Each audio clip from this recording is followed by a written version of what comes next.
Kita hidup di zaman yang disebut sebagai era visual, di mana tubuh bukan hanya milik pribadi, tapi telah menjadi bagian dari etalase publik di media sosial, terutama TikTok dan Instagram. Tubuh telah direduksi menjadi konten. Ini bukan lagi soal ekspresi, tetapi eksploitasi. Dan di tengah derasnya arus konten sensual yang dikemas sebagai tren, muncul satu kontradiksi yang sulit diabaikan. Kerudung di kepala, tapi pakaian menonjolkan lekuk tubuh.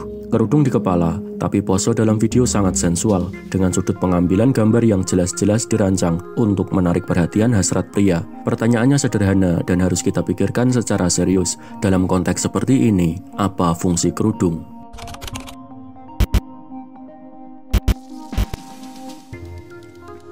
Kita perlu mulai dari dasar. Kerudung secara umum adalah simbol. Ia adalah tanda. Dalam banyak budaya, bukan hanya agama tertentu, penutup kepala digunakan sebagai representasi nilai tertentu, misalnya kesopanan, keterikatan sosial, hingga kehormatan pribadi. Namun simbol hanya bernilai jika konsisten dengan makna yang diwakilinya. Saat simbol bertentangan dengan ekspresi nyata perilaku, maka terjadi ketidaksesuaian antara apa yang ditampilkan dan apa yang ditujukan. Ibarat menyalakan lampu hazard sambil tetap ngebut di jalan tol. Apa yang disampaikan tidak sinkron dengan apa yang dilakukan. Mari kita sebut ini sebagai kontradiksi semiotik, di mana tanda yang diwakili oleh kerudung tidak lagi koheren dengan makna yang dibawanya. Fenomena ini bukan kasus tunggal atau langka. Setiap hari kita bisa melihat konten yang memperlihatkan sosok perempuan berhijab yang berpakaian ketat atau memperagakan goyangan sensual di media sosial. Jika ini hanya soal ekspresi diri, kita harus bertanya ulang, apakah ekspresi diri memang harus bersifat menonjolkan sensualitas? Dan jika iya, maka apa makna kerudung dalam ekspresi itu? Mari kita pakai logika. Fungsi sebuah elemen dalam penampilan, seperti halnya pakaian, sepatu, ataupun kerudung, mesti sesuai dengan intensi atau tujuan pemakaiannya. Jika tujuan kerudung adalah untuk menjaga privasi tubuh, maka penonjolan bentuk tubuh secara eksplisit melalui pakaian ketat dan pose sensual bertentangan dengan fungsi itu. Ini menciptakan kebingungan sosial. Masyarakat yang melihatnya akan menerima dua pesan sekaligus yang saling bertabrakan. 1. Saya tertutup. 2. Saya ingin dilihat. Kita tidak bicara tentang benar atau salah secara moral. Ini bukan urusan agama atau dosa. Ini soal logika simbolik dan ketidakkonsistenan dalam menyampaikan pesan ke publik. Seorang perempuan yang tidak berhijab namun menampilkan tubuhnya secara terbuka setidaknya menyampaikan satu pesan yang utuh dan jelas. Tapi ketika seorang perempuan memakai kerudung lalu secara sadar mengemas tubuhnya dengan pakaian ketat dan menyuguhkannya dalam format sensual, pesan itu menjadi campur aduk. Ini seperti orang berdiri di podium dan berteriak, "Saya adalah seorang yang pendiam." Tentu banyak yang akan membela dengan narasi, itu hak pribadi atau jangan menghakimi.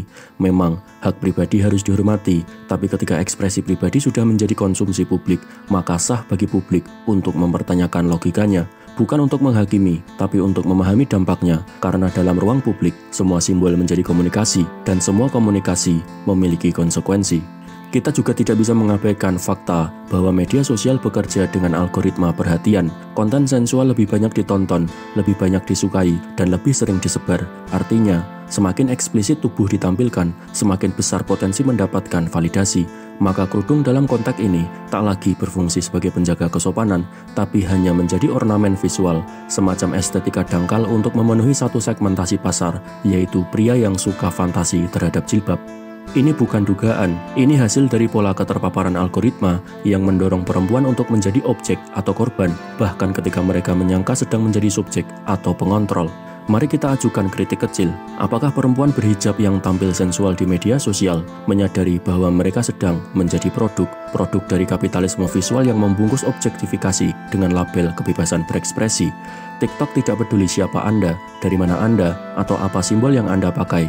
Yang penting adalah apakah Anda menarik untuk ditonton. Maka tubuh, termasuk tubuh yang berhijab, bisa dan akan dijadikan komoditas selama memenuhi kriteria visual yang disukai algoritma. Disinilah letak bahaya sebenarnya. Kerudung bukan lagi pelindung tubuh, tapi topeng dari eksploitasi tubuh. Ini adalah video bahasan lanjutan dari video yang pernah kita bahas sebelumnya. Maka ketika publik mempertanyakan fungsi kerudung dalam konteks semacam ini, itu bukan kebencian, bukan diskriminasi, apalagi bentuk penghakiman. Ini adalah respon logis terhadap ketidakkonsistenan pesan visual yang diproduksi oleh individu di ruang publik. Ini seperti melihat seorang aktivis hidup minimalis memamerkan koleksi tas branded di TikTok. Publik berhak bertanya, dia ini mau hidup minimalis atau hidup boros sebenarnya? Masalah lainnya adalah efek representasi. Dalam masyarakat digital, satu individu sering diasumsikan mewakili banyak orang atau generalisasi. Satu perempuan berhijab yang tampil sensual di TikTok bisa menimbulkan bias persepsi bahwa semua perempuan berhijab juga begitu. Dan ini tidak adil, bukan untuk publik, tapi justru untuk perempuan berhijab lain yang sungguh-sungguh menjadikan kerudung sebagai bentuk komitmen beragama. Representasi ini juga memperkuat stereotip bahwa simbol hanya dipakai untuk branding sosial, bukan untuk nilai. Kita juga harus membicarakan motivasi. Jika kerudung tetap dipakai, meski pose dan pakaian bersifat menggoda, pertanyaan yang tidak bisa dihindari adalah untuk siapa konten itu dibuat. Apakah untuk ekspresi diri? Tapi ekspresi selalu punya arah, entah ke dalam dirinya atau keluar. Jika arahnya keluar dari dirinya, maka konten itu jelas bertujuan untuk dilihat, disukai, dan diinginkan. Maka kerudung dalam hal ini tidak lagi menjadi simbol perlindungan, melainkan alat untuk menarik perhatian. Sebuah cara untuk berkata, saya berkerudung, tapi saya ingin dilihat. Mari kita sebut ini sebagai code switching, yaitu ketika seseorang memakai simbol tertentu untuk mendapatkan penerimaan dari berbagai kelompok sosial sekaligus. Di satu sisi, ingin diterima oleh komunitas religius sebagai perempuan baik-baik. Di sisi lain, ingin mendapatkan validasi dari media sosial sebagai perempuan yang menarik. Dan tentu dua dunia ini tidak mungkin disatukan menjadi satu, karena keduanya bertolak belakang yang pada akhirnya akan menimbulkan persepsi buruk. Video ini tidak dimaksudkan untuk mengatur hidup siapapun, tapi kita harus jujur dalam melihat simbol, terutama ketika simbol itu hadir di ruang publik, disertai gestur dan pakaian yang menampilkan sensualitas secara gamblang. Jika kerudung tidak lagi berfungsi sebagai simbol komitmen terhadap kesopanan, maka kita harus berani berkata bahwa fungsinya telah bergeser.